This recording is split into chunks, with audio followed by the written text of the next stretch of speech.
Hello, hello. If you can, let me just go to the public view here. You can see what's going on. Welcome everyone. If you can, just let me know that you can hear me, see me, and hear and see Ableton.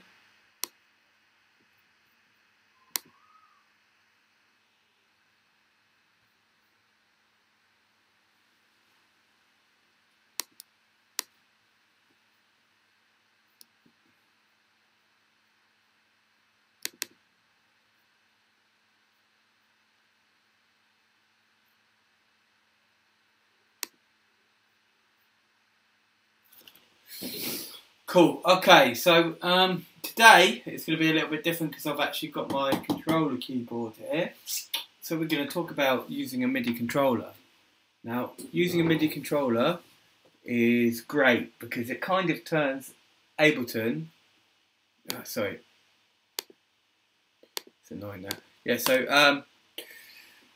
So yeah, basically, in my view, anyway, it turns Ableton into a bit of hardware. So you know, it's all very good. Oh, you're saying you can't hear Ableton? Okay, let me stream it again and just make sure you're getting this.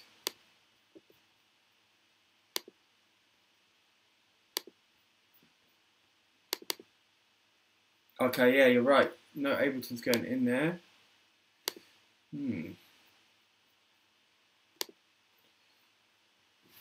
Well spotted, mate. Thank you.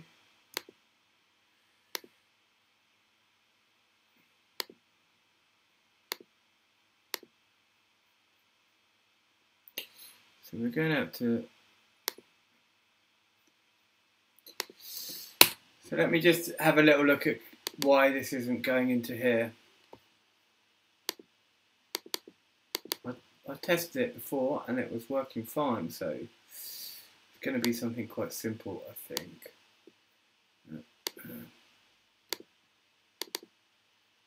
Yes, I should be going to SoundCloud.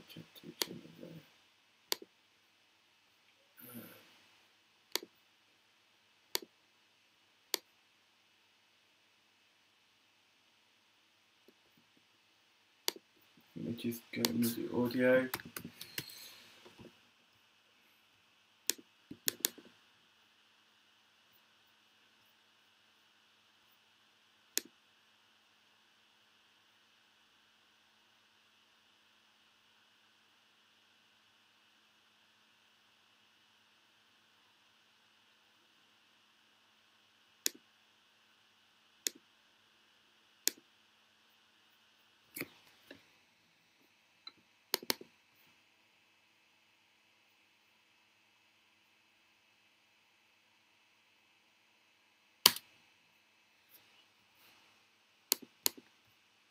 Bear with me a few seconds, guys. Just need to sort this out. I'm just wondering why that Soundflower input is not getting into hide audio devices. Why have we not got the audio devices there? Oh, there we go.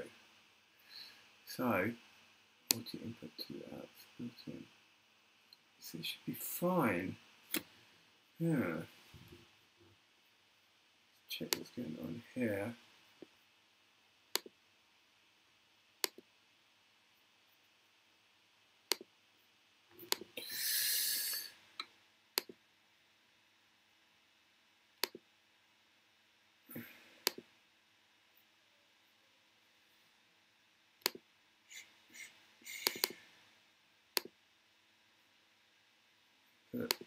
Can you still hear me, or have I gone now? Can you still hear me, or have I gone? You can hear me, right?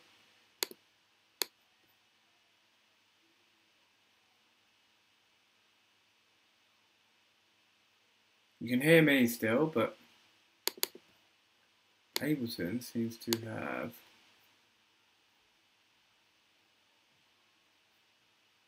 stopped sending to here. So let me try this again.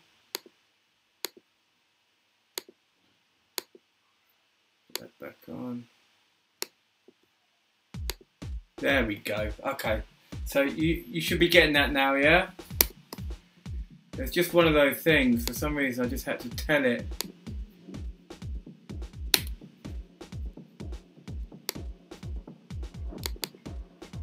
I just had to tell it that it was coming from Soundflower again for some reason. Well, it was all set up right, but I just had to reset it. I don't know why. It's one of those things. But if you could just confirm now that you can hear Ableton, that'd be great. Brilliant. That's good news. Whew. That's not exactly what I want to happen, but it does happen from time to time. Okay, so where was I? Okay, so yeah, we're going to talk about setting up a controller. I've got my controller down here. So if I go back to, I need to be able to see that you can see my controller. So if you see here, I've got my controller keyboard. This is an Impulse 25. It's quite a handy controller keyboard. I use it for triggering stuff when I'm doing my live show. Just because I like big keys on a keyboard. I like a lot of space. I don't like two controls too close together, mini keys or anything like that. So what we're going to think about today is how we can set up a MIDI controller manually to either like record in our own automation live, trigger scenes live, or start working on some kind of live show, which is going to be a lot of fun. I'm just going to shut the door. Got more kids here than normal, so they're shouting and screaming.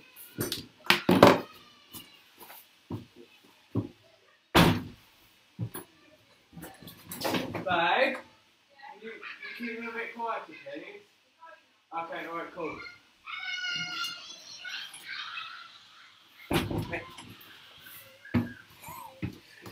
Absolute madness. Alright guys, so I've got my controller keyboard. We've got this live set we've been working on here. And first thing that I want to do is I want to be able to trigger some clips using my controller keyboard. So I'm going to hit MIDI here. And as soon as I hit MIDI, that allows me to basically tell Ableton what I want the MIDI to do. So if I hit MIDI there and I'm just hitting a key on my controller keyboard, actually let's trigger the kick drum first. So I'm just going to press that, and if you see there, you've got C1 comes up there. So that means that the note that's going to trigger that clip is C1. So if I then take MIDI off there and I hit, let's make sure that you can see what's going on here. So if you can see, once I hit that key, it's going to start. It's going to trigger that. It's going to trigger that clip. And the way that Ableton's set out is that if you trigger one clip, you're going to have the whole scene triggered. So what we really want to do is go into preferences. We go into our preferences here, and we have a number of different preferences. What I'm looking at is record, warp, and launch. And I think for whenever you're doing a live jam or trying to trigger stuff, you want to make sure that all these things are off here, because if you select on launch, you don't want to do that. You want to be able to select the scene manually.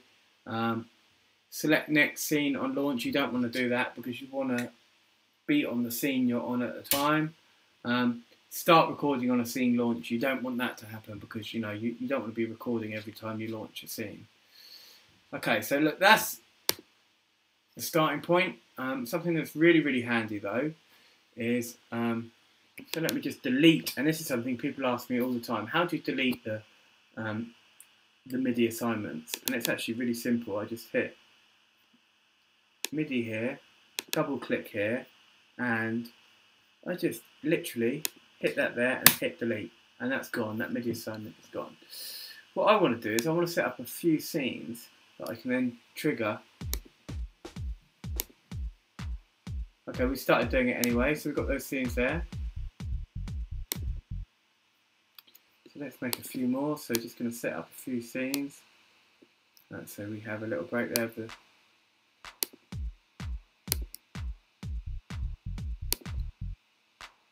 let's get that bass line going onto the next scene. Now we can just delete the stop button or by hitting Command and E. We'll look at that more next week when we're doing arrangement. Or just copy it down like that. And I'm just going to drop the hi-hat in, so we have the hi-hat coming after there. So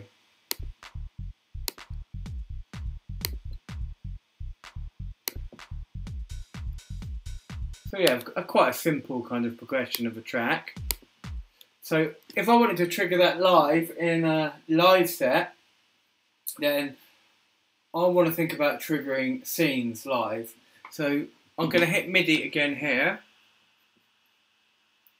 And you see these little things here. That's play, that's up and down. So I could have one key to trigger or a pad or anything to hit play. Then I could have another key. I'm just hitting keys in sequence on my controller keyboard here to go up and another key to go down. So once I've set that up and taken Midi off, I can use the keys on my keyboard to go up and down scenes like this.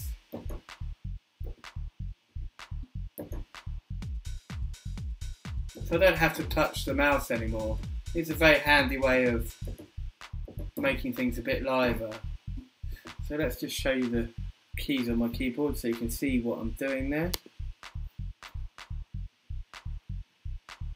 So I'm just going to go, that's my play key there. That's scene up. That's scene down.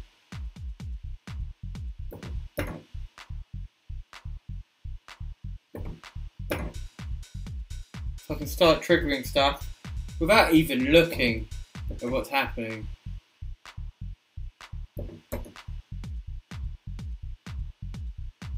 Get really kind of hands-on with that.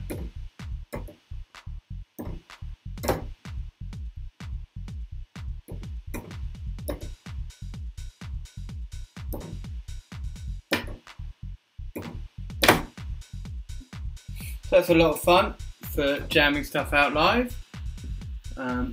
It's a good way of arranging tracks as well. Gives you a very hands-on kind of feeling. So that's all very good. So we're using, at the moment, we're using notes.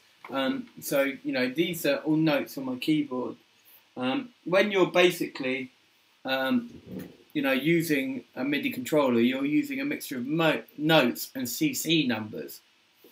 Now, with notes, you can trigger stuff to play and stop and, you know, that kind of stuff. But you don't have, you know, any control over parameters. Whereas when we're talking about CC numbers, we have something that each CC number can go between 0 and 127.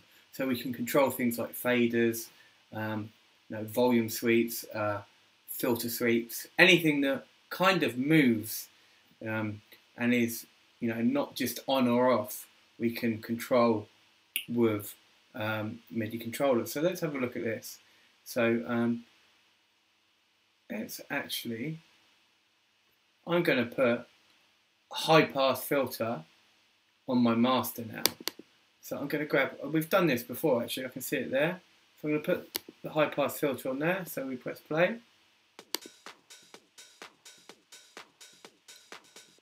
So that's a cool effect, but I want to control, first I want to be able to turn it on and off, so I can do that with a pad here.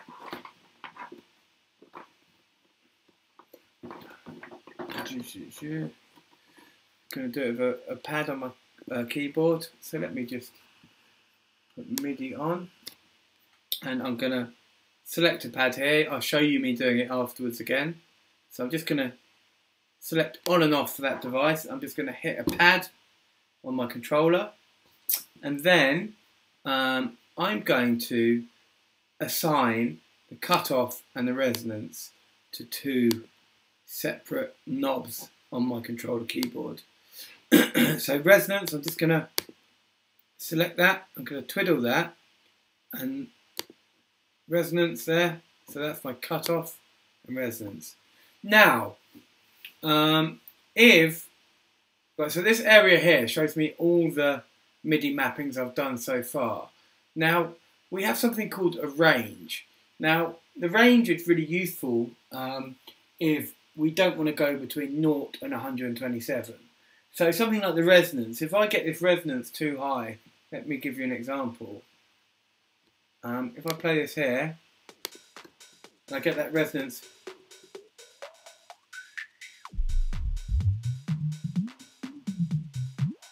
Although that could be quite a cool effect, you can see if I get it wrong,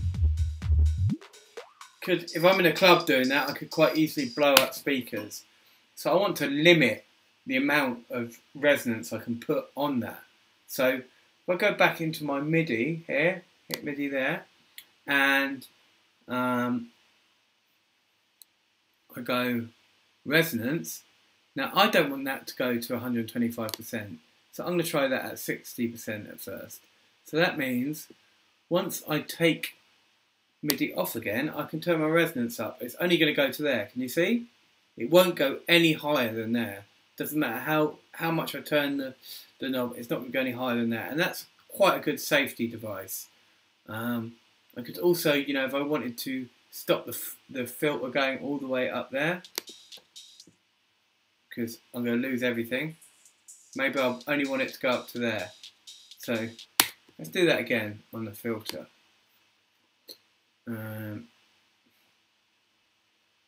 So we want the frequency to maybe go up to, where are we now? So we are at about 3.6K. So we only want to be able to go up to there. So if we just bring that down to, let's say 4K. And now I can't go any higher than that with the filter cut off. So now if I show you my keyboard, you can see what I can do now.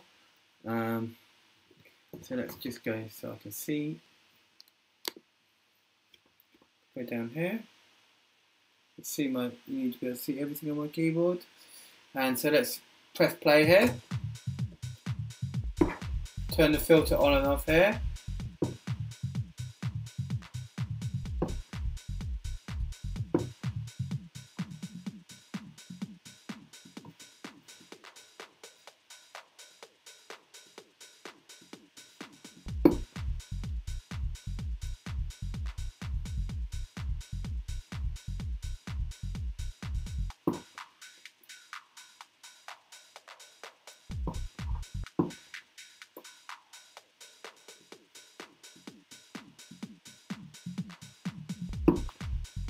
So once again, you've got a really tactile control, and I can do this using these other keys.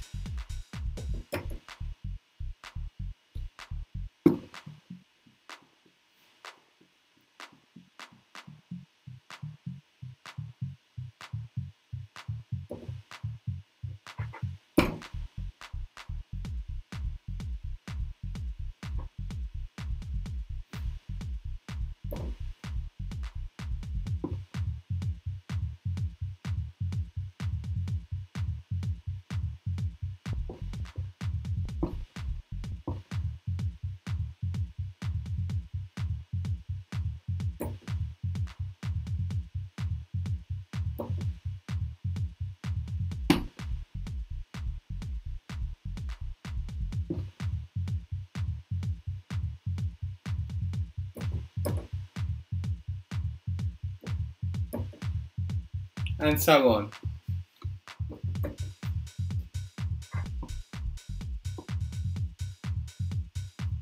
So we can have a lot of fun there.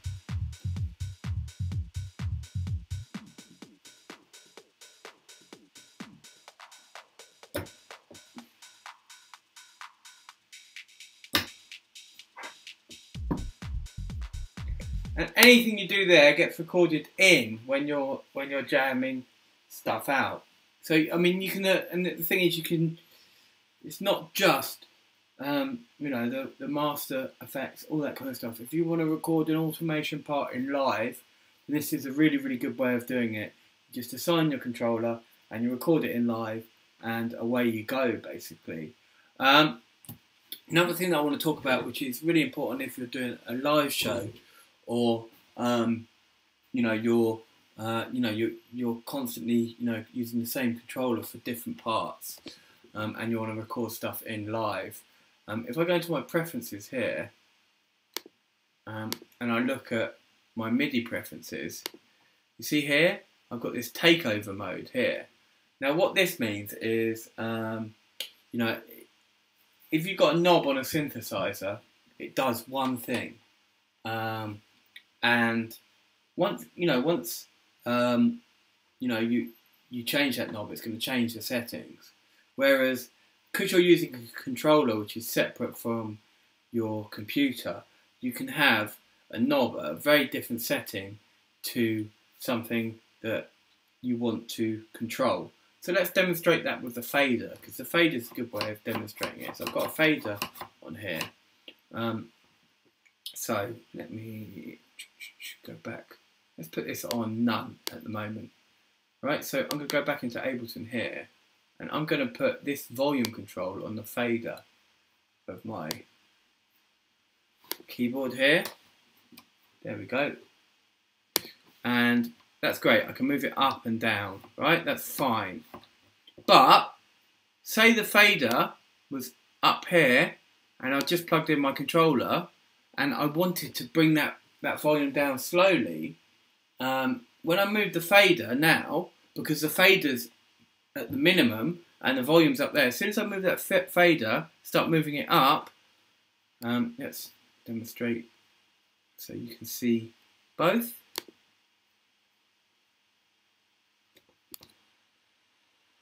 So I've got the fader here. Can you see that fader? Hold on to this way. Put the fader here.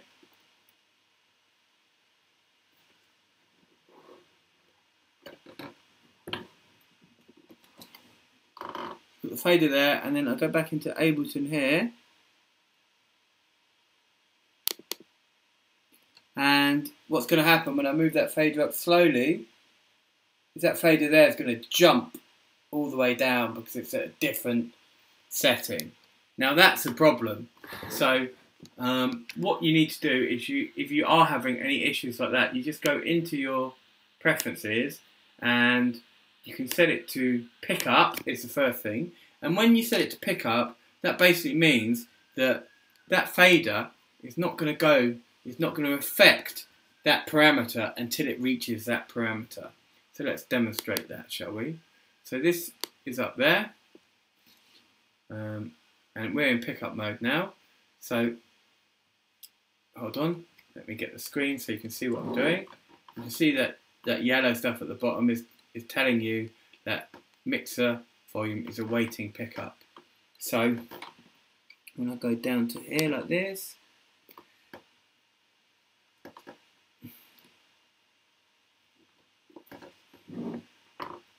and go back into Ableton here,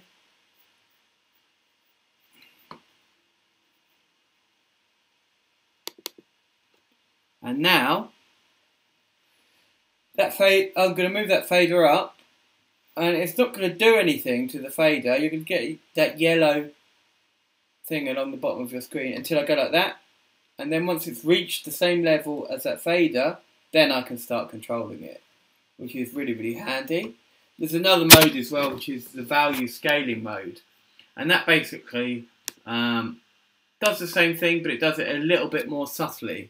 So let's have a look at how that one works. So I'm going to go value scaling here, and now I'm going to do the same, emulate the same thing again. I'm going to have my fader down there, I'm going to have my volume up there, and now when I move the fader up, it's gonna scale that, so it's gonna start affecting that parameter from where that parameter is already without it jumping. So if my volume is there and my fader is at the bottom, I'll start moving that up like that. It's gonna start moving the fader up anyway, but slowly. So it's gonna once I reach the same point, it's going to marry up like that and start working like that.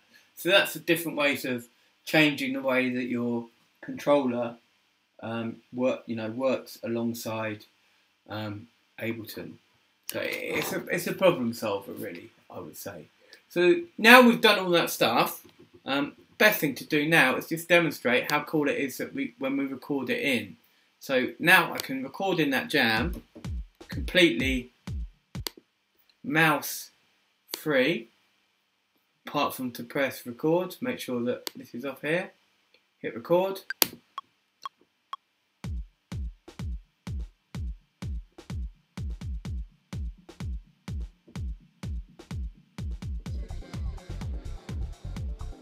Sorry, I went the wrong way then. Let's start again from here. So let's start recording.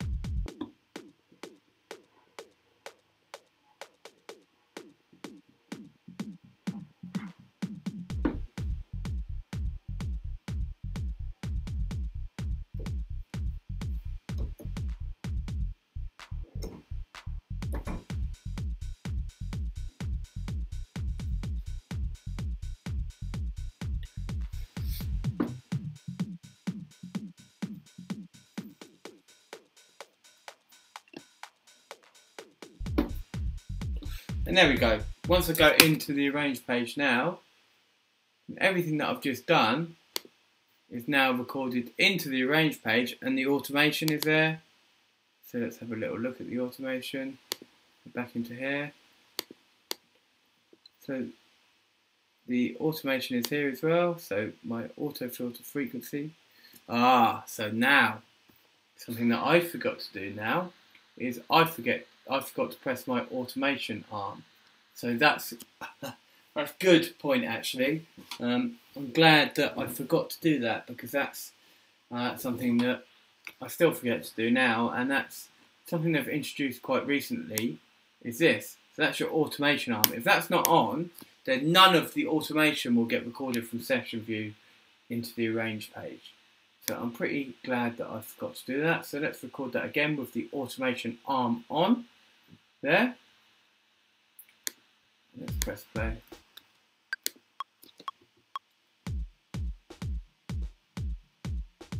Actually, let's try and get this keyboard on. So no, it's good. You can see the screen. It's probably good enough. You know what I'm doing anyway, so.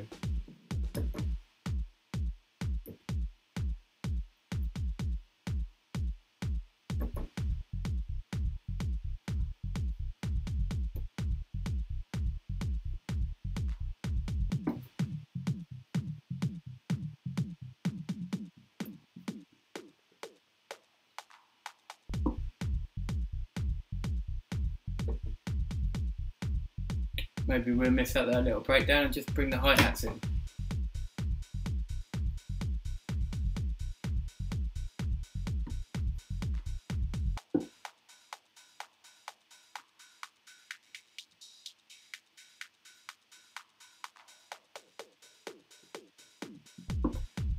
And there we go. Now this time, it should have recorded. Fingers crossed. So there we go, you can see my device on and off has been recorded in. My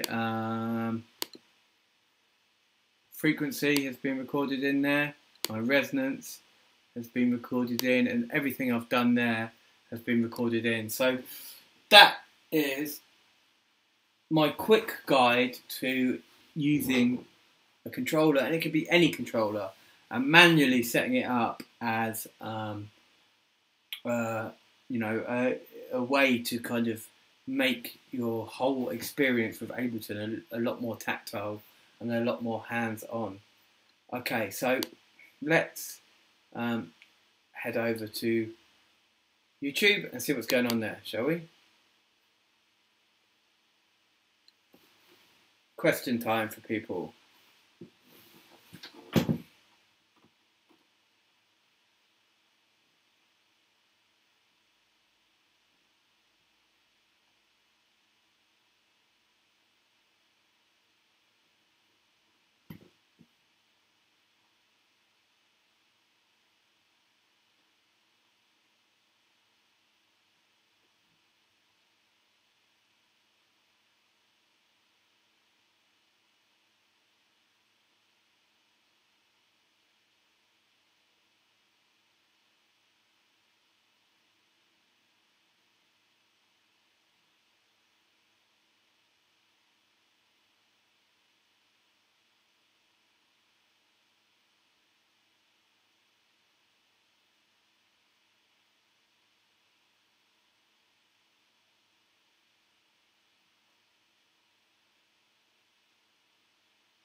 Well, that's a good question, actually. Is it possible to copy controller mapping from one project to another? Now, there must be a way of doing it, as all these controllers have auto mapping, and I'm pretty sure you can do it, but I think it involves going into the code of the software somehow.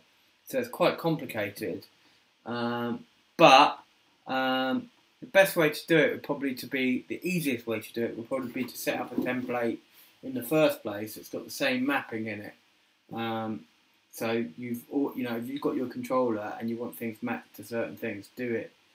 And you're going to be doing the same thing over and over again. Kind of do it first and kind of build it into your template. There's also auto mapping as well. So some controllers will already work and they'll be mapped automatically to do certain things.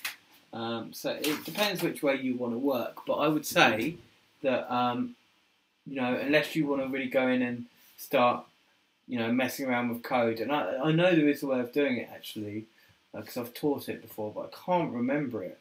There is a way of actually writing a little bit of code, because when you buy a controller from a third party, they can actually write a little bit of code for Ableton, right? So when I go into my preferences here, and you see this bit on the top where it says Control Surface, that basically means that there's a little bit of code entered to auto map those devices. So you can actually write that code yourself and put it in a folder in Ableton. So if you really want to get geeky, it is possible. Otherwise, I would recommend that you just set up a template and then map the MIDI before you start producing. Does that make sense?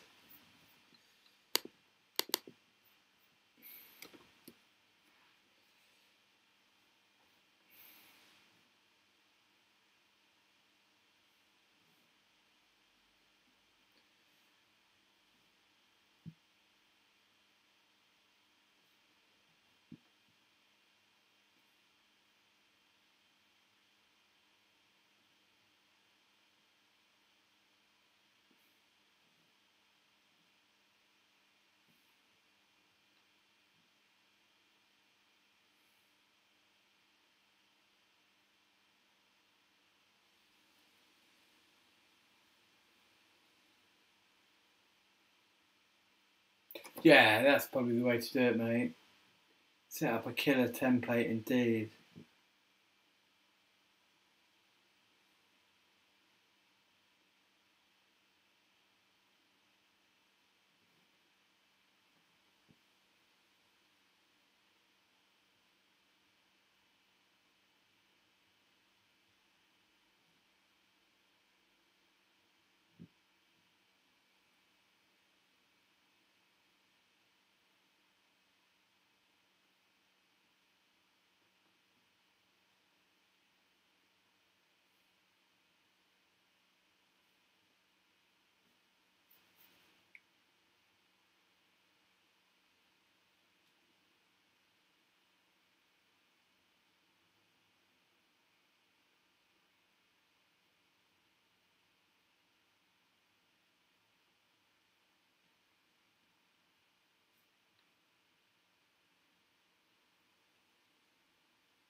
Come on, guys, you must have some questions for me.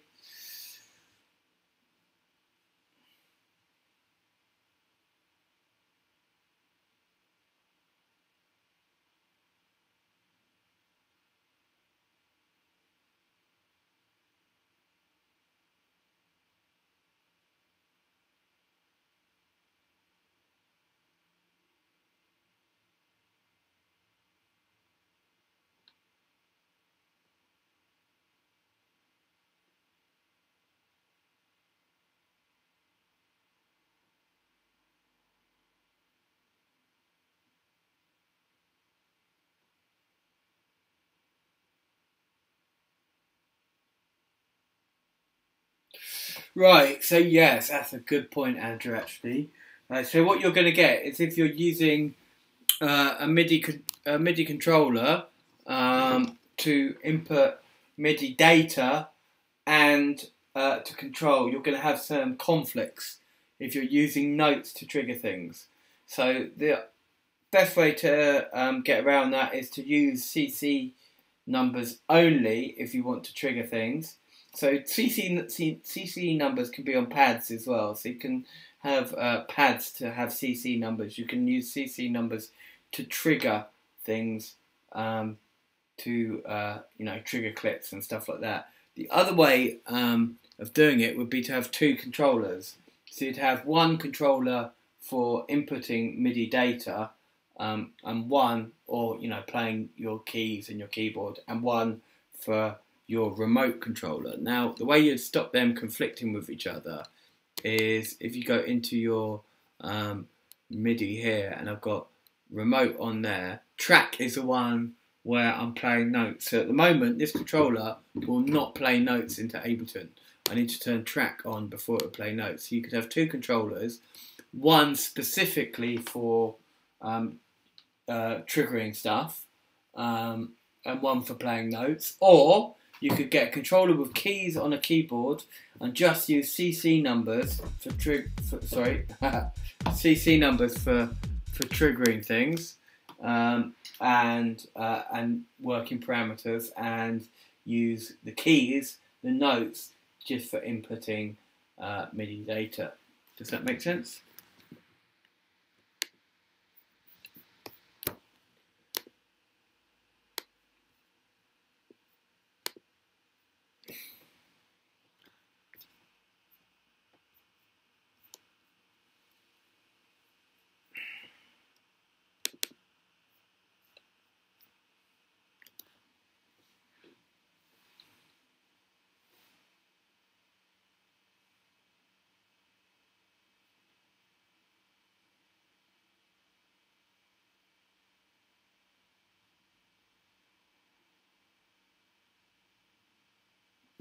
Wicked.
Yeah, I mean, it depends on how much you want to spend.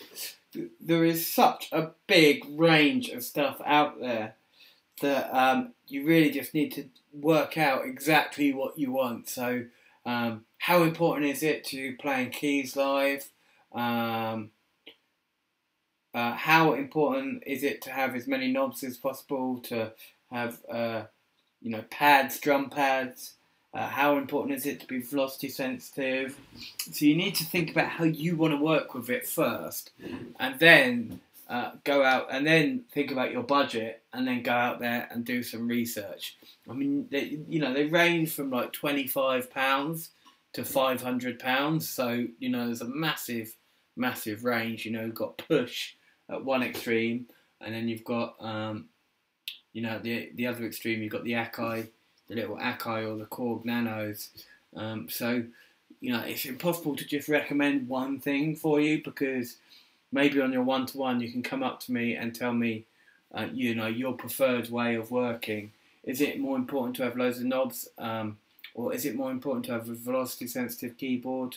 Is it important to have drum pads? All those things, put them together, and then come up with your budget, and then go and do some research, I suppose, is the best way to do it. And there's loads of really portable ones as well. I mean, the Akai do a range of ones which are really, really, and I think Korg still do them as well. Let's see, the Akai MPD Mini is like 70 quid, and that's got mini keys, loads of knobs, loads of pads on it. And that's 70 quid, but you can get them cheaper for like 20, 25 quid, the ones that do less, and big range of stuff out there. Best thing is figure out how you want to use it, and then, add that to your budget, and then go out there and formulate a plan, I think.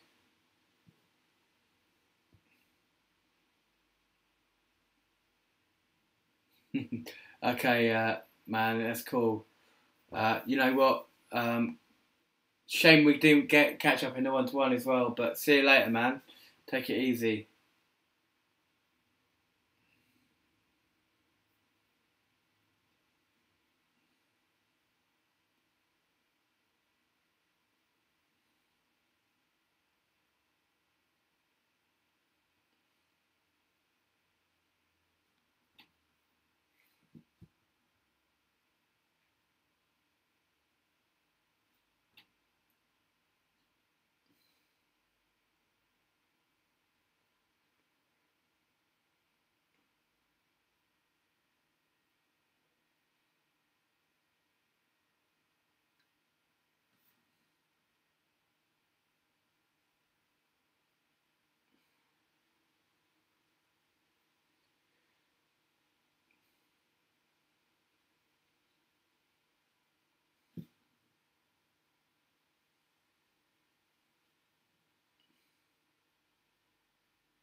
Come on, guys, we've still got 15 minutes left, so I'm sure, Andrew, I'm sure you've got some more questions, but I'm sure some other people have got questions as well.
I'm still waiting for questions, guys.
Okay, guys. Well, look, I'm going to give it another 4 minutes for questions to come in. And if there's none by then, I'll wrap out 5 minutes early.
Okay, I'm glad it was useful, and hopefully you all got something out of it.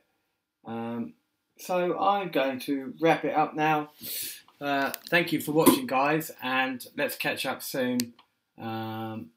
Take it easy, and peace out. Laters.